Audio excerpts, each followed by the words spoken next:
In 2021, a hiker vanished from a bare 3-mile granite slab seconds after transmitting his location. 40 searchers found his undamaged tracker sitting upright on the open stone. He carried top-tier navigation gear, a satellite rescue beacon, and enough supplies for 3 days.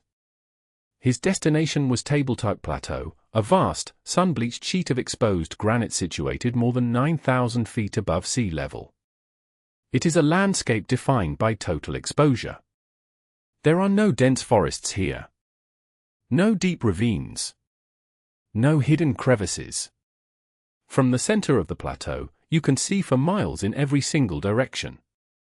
It is virtually impossible to get lost on Tabletop Plateau, and even harder to disappear. At 2:14 p.m., Daniel reached the center of the plateau. The weather was calm, the sky completely cloudless. He took out his smartphone, took a wide-angle photograph of the horizon, and texted it to his brother. The message read, "At the summit. Eerie quiet up here today. Heading back down now." That was the last message Daniel ever sent. When he failed to return to the trailhead by nightfall, his family raised the alarm. By dawn the next morning, a full-scale search and rescue mission was underway. Searchers expected a routine recovery. After all, Daniel was on a featureless shelf of flat rock. If he had twisted an ankle, he would be sitting in plain sight. If he had suffered a medical emergency, his bright red jacket would be visible from a mile away. Yet, as ground crews marched across the plateau and helicopters swept the sky, they found nothing. The initial search grid covered 12 square miles. Searchers formed a human chain, walking arm to arm across the flat rock. They scanned every meter of the terrain. They deployed state-of-the-art thermal imaging cameras capable of detecting the heat signature of a small rodent from thousands of feet in the air. The result was total silence. And that was when the real mystery began. If you think this was just a standard wilderness disappearance, what investigators discovered next will completely shatter that theory. Bloodhounds were brought to the exact coordinates where Daniel's phone had pinged the cell tower when sending the photograph. The dogs picked up his scent immediately. They tracked him across the smooth granite, moving in a straight, confident line. But then, precisely at the spot where the photograph was taken, the hounds stopped dead in their tracks. The lead dog circled wildly, sniffed the air, and sat down. The scent didn't fade away. It didn't lead down the mountain. It simply ended on a flat slab of solid rock, surrounded by hundreds of yards of open space. Investigators turned their full attention to the photograph Daniel had sent at 2:14 p.m. It was a high-resolution image, capturing the blinding sun reflecting off the grey rock face. Initially, police saw nothing unusual. It looked like a standard souvenir photo of a barren landscape.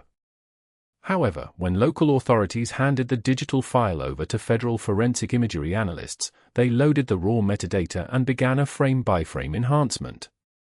They zoomed into the far right corner of the photograph, a section of the plateau roughly 200 yards behind where Daniel was standing. In the original image, that area looked like a natural shadow cast by a low rock formation. But under digital enhancement and contrast adjustment, the physics of the image made no sense. The shadow was leaning against the angle of the sun. Every other rock shadow on the plateau was cast to the northwest, pointing at 22 degrees. This particular dark shape was angled to the southwest. It wasn't a shadow. It was a physical mass. And as the image was cleaned of digital noise, analysts noticed something even more unsettling. The edges of the shape were not sharp like granite. They were soft, blurred, and slightly elongated. Furthermore, when they cross-referenced the photo with satellite imagery of the same ridge taken 3 days prior, that rock formation did not exist. Something had been standing on the open plateau with Daniel. Something that had not been there 96 hours earlier. The discovery sent a chill through the investigation team. Search parties were redeployed, this time focusing on the exact coordinates of that dark shape. Trackers brought high-powered magnifying optics to scan the rock surface for scuffs, rubber marks from boots, or disturbed lichen. What they found raised the tension to an unbearable level. At the exact spot where the strange figure had been standing, trackers discovered two distinct, deep scratches carved into the granite floor. The gouges were fresh, pale white against the weathered grey rock, as if something extraordinarily heavy had been dragged violently backward across the stone. Yet, there were no shoe prints. No blood. No dropped gear. Just those two violent parallel marks fading into nothingness. Days turned into a week.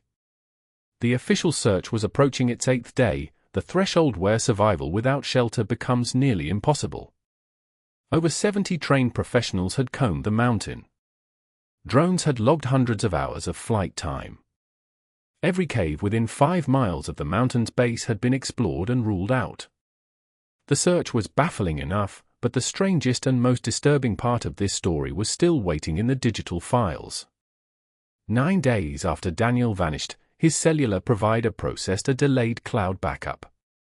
Because cell coverage on the mountain was spotty, Daniel's phone had queued several background files that failed to send at 2:14 p.m.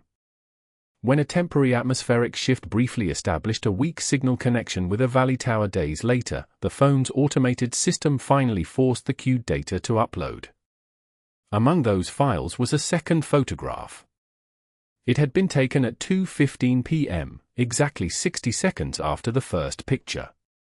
When investigators opened the file, the room went dead silent. The second photo was taken from a much lower angle, as if the phone was falling or being held near the ground. It was terribly blurred by rapid movement.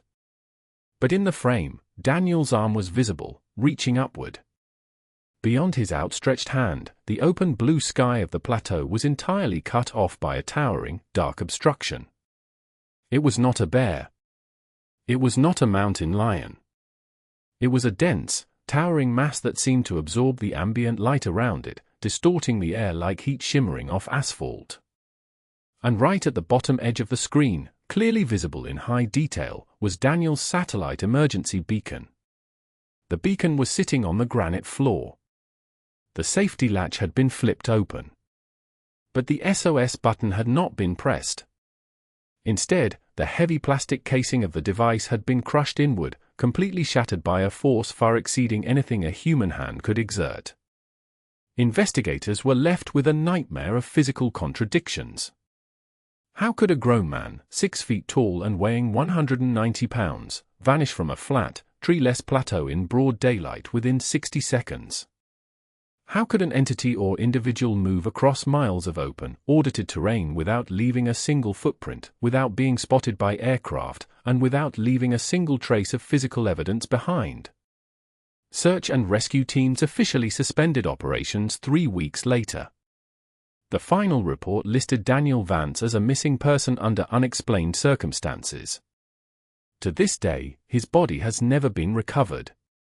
His backpack, his vehicle at the trailhead, and his camp gear were all left completely untouched. Some believe Daniel stepped into a rare, transient geological anomaly, a fissure in spatial tracking that science has yet to comprehend. Others believe he fell victim to a predatory phenomenon that operates entirely outside our understanding of the natural world, something that stalks the desolate high places of the earth and strikes before its prey can even scream. The plateau remains open to hikers today. People still walk to the center of that vast granite shelf, look out at the endless horizon, and feel the quiet stillness of the mountain air. But those who know the story of Daniel Vance rarely stay long.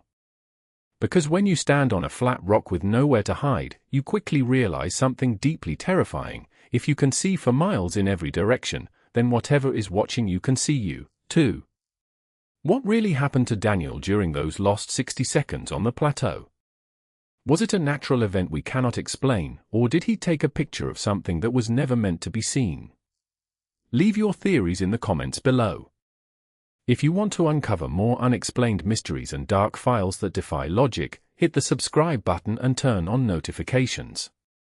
The Nocturne files drop every week, and the next mystery might be closer than you think.